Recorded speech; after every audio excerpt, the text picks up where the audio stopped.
Greetings, users and programs. This is Etari Living Sacrifice, and one of our most asked for videos is if we could put together a beginner's guide to waves. So that's what we're going to do today. So you can, in Star Trek Fleet Command, at Ops 30, you can start participating in waves at Ops 30. The first place, this is the area that all the waves are in, all these giant circles. And the first wave that you'll be able to participate in is the 40 waves. All right. Now you'll be Ops 30 doing 40 waves.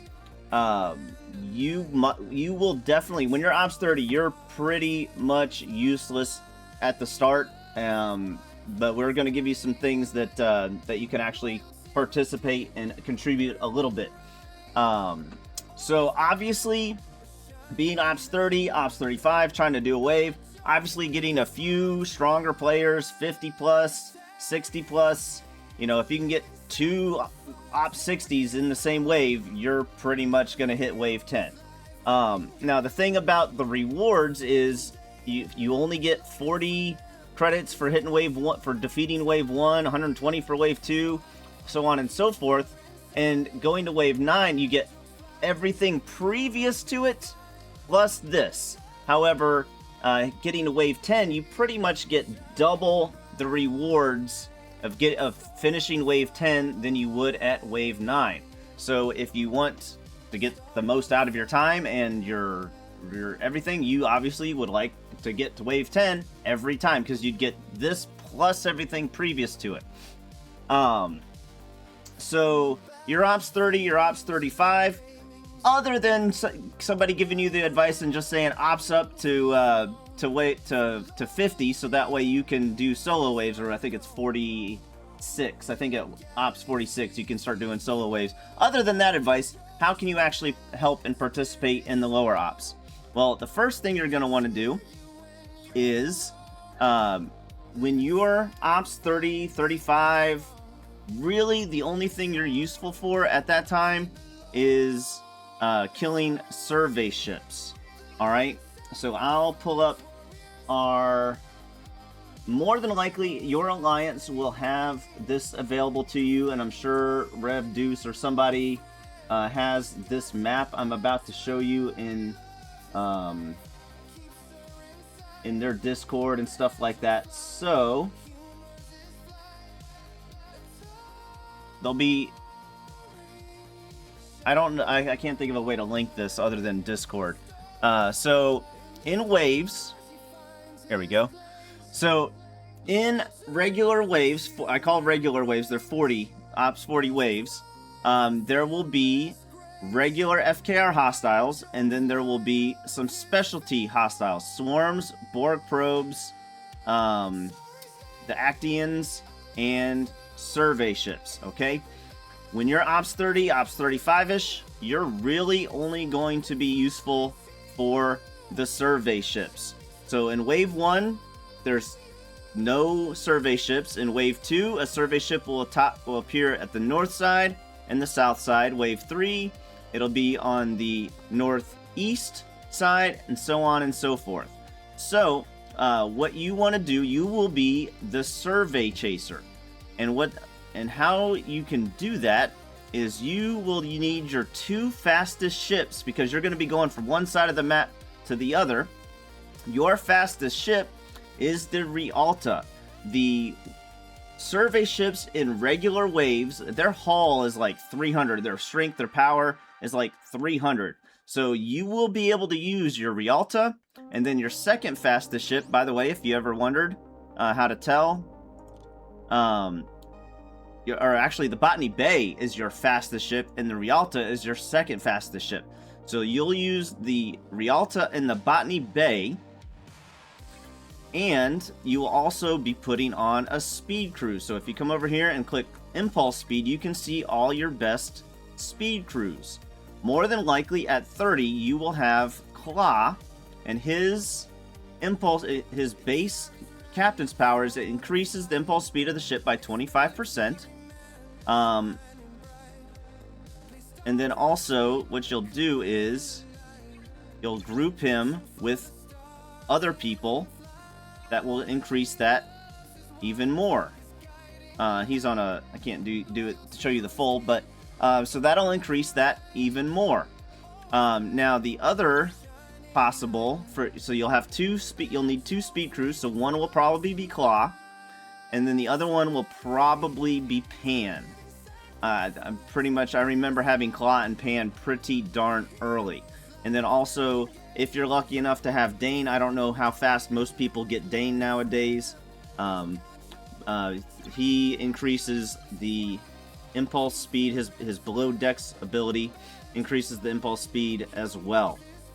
So you will be putting on impulse crews onto your Botany Bay and your Rialta, and then you will be chasing the surveys from one side of the, like, you'll have one, so you'll have 2 speed crews, 2 crews, one up, you put one on north, one on the south.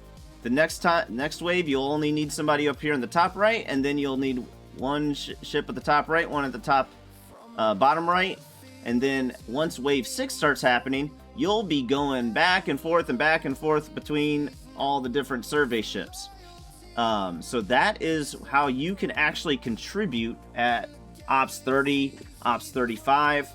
Now, once you start getting close to Ops 40, you'll actually be able to get up to wave 3 to 5-ish, killing regular hostiles, okay? And what you'll want to do,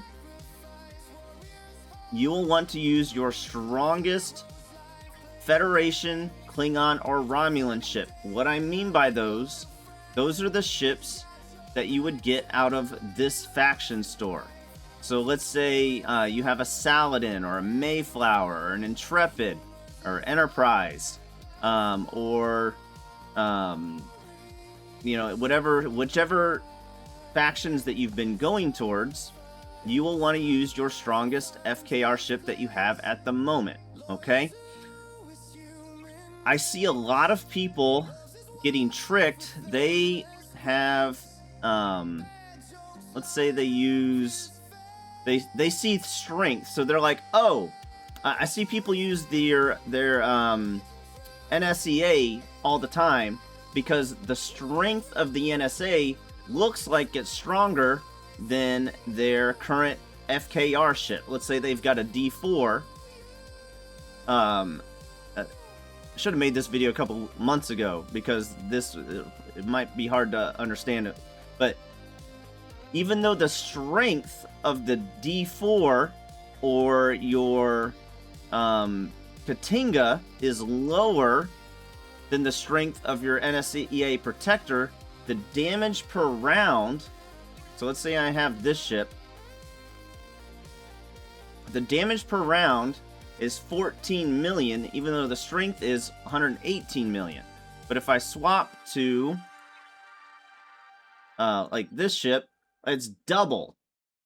23 million versus 14 million. All right.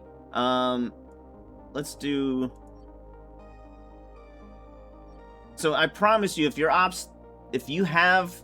just got your NSEA and you've been keeping up with upgrading your FKR ships, look at the damage per round instead of the strength, because more than likely your NSEA Protector is not nearly as strong as your current strongest FKR ship, unless you just haven't tiered up your FKR ships, okay? I see people bring, what are the other ships that people bring in all the time and they think it's stronger? Your Voyager might be currently stronger than your current FKR ships. If that's the case, based on the damage per round, then bring that in instead. But look at the damage per round. Don't look at the strength. I don't know how they calculate the strength of a ship. I don't know how Scopely does that, but the damage per round is much more important than whatever number the strength shows, okay? So you'll use probably your strongest FKR ship to be killing regular hostiles. Like I said, once you get to Ops 40-ish, you'll be able to be killing regular hostiles, probably up to wave 5 or so. And then you start helping out the lower ops peoples with survey ships, all right? Basically, if you've got one carry and everybody else is ops 42 and lower, there's absolutely no reason a survey ship should be getting through, all right? Now, let's say you're in a smaller alliance and you're ops 42 and you're trying to help other ops 30, 35s doing waves. Your main job at that point would be to kill the specialty ships. There's a couple things you can do here. You can bring your strongest FKR ship and then just kill the specialty ships with that, or that's when you might work as a team and one person might bring in a Franklin and bring in their second ship be an FKR ship, and then the one person might bring in a Talios or Vidar, and their second ship would be their strongest FKR ship. One person might bring in their Mantis, and their second ship be their strongest FKR ship. So that way one person can attack the swarms, one person can attack the probes, and the Actians, so on and so forth. Alright? Now, when you're crewing,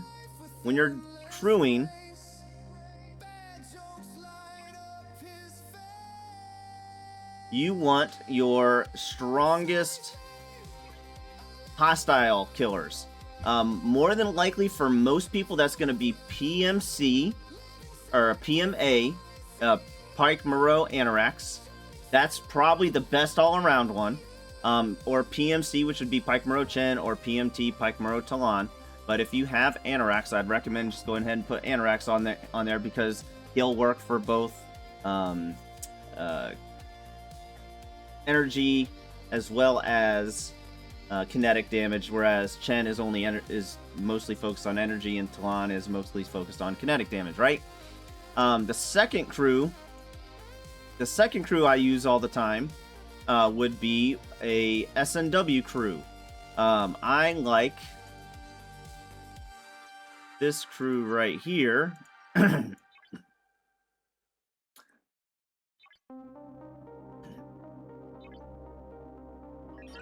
Excuse me.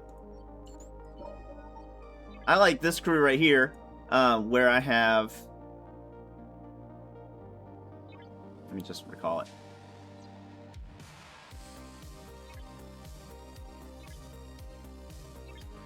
I have James Kirk as my captain, Christopher Pike as my secondary, and most importantly, Sam Kirk. Because he does bonus damage to he does bonus critical hit damage. So this is my favorite, and then I stack critical hit damage on this, and I tend to put this on an interceptor, and then the other crew I'll put on either my explorer or my battleship. PMC or PMA, PMT on my explorer, for example. All right. Now, if you're the strongest person in the wave, like I said, your job is probably going to be killing the specialty ships. Unless you're a very well coordinated team, you're probably going to be the one killing the specialty ships, and you're going to let everybody else kill what they can kill. I see a lot of times I'll see an Ops 50 come in to a wave, Ops 55 come into a wave, and they're killing things that an Ops 40 could kill. They're killing the regular hostiles, and instead of letting the Ops 40 kill the regular hostiles, and they're letting the specialty ships sneak in, when the Ops 50 or 55 could be killing the specialty ships and letting all the Ops 40s kill everything, all the regular FKR hostiles, at least up to wave 5, 6, 7 or so. Typically an Ops 40 or 42 can really only kill regular hostiles up to wave 8, but if you've let a bunch of specialty ships sneak through, by the time you get to wave 8 and they can't help with these, and you've been killing these the entire time. Now you've let too many sneak through, and you won't be able to finish wave 10. I think that's pretty much the gist of it. Anything I'm missing, chat? Any ideas? I think that's it. So, I hope this helps. Thank y'all for hanging out. As always, give it a big thumbs up, subscribe, follow, all that cool stuff you do, whatever platform you're watching on. We will see you on the next one. And remember to keep moving forward!